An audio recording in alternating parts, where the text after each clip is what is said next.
தமிழகத்தில் ஆட்சி மாற்றம் தேவை. புழுகு மூட்டை திமுக அரசை ஓட ஓட விரட்டுவோம்.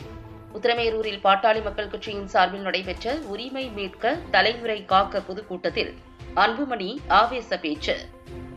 காஞ்சிபுரம் மாவட்டம் உத்திரமேரூர் பேருந்து நிலையத்தில் பாட்டாளி மக்கள் கட்சியின் உரிமை மீட்க தலைமுறை காக்க தமிழக மக்களின் உரிமை மீட்பு பயண பொதுக்கூட்டம் நடைபெற்றது.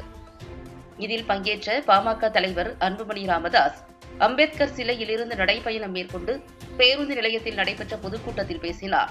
அப்போது அவர் பேசுகையில் 4.5 ஆண்டு திமுக ஆட்சியின் அவலங்களை எடுத்துரைத்தார்.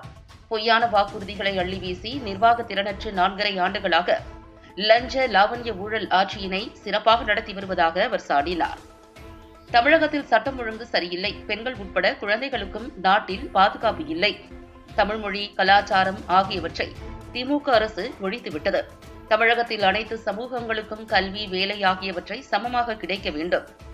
திமுக அரசு தொடர்ந்து சமூக நீதி என்று பேசி மக்களை வஞ்சித்து வருகிறது.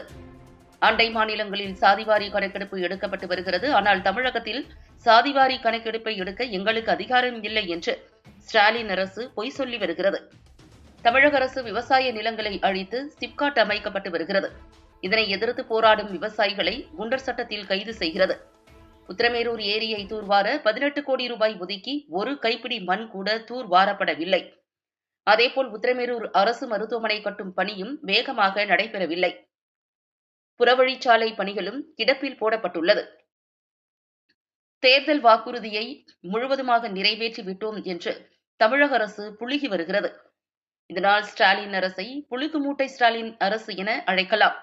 ஜாக்டோ, ஜியோ உள்ளிட்ட அரசு ஊழியர் சங்கங்கள் இந்த முறை திமுகவிற்கு ஓட்டு கேட்டால் நமது தமிழக மக்களுக்கு செய்யும் அநீதியாகும்.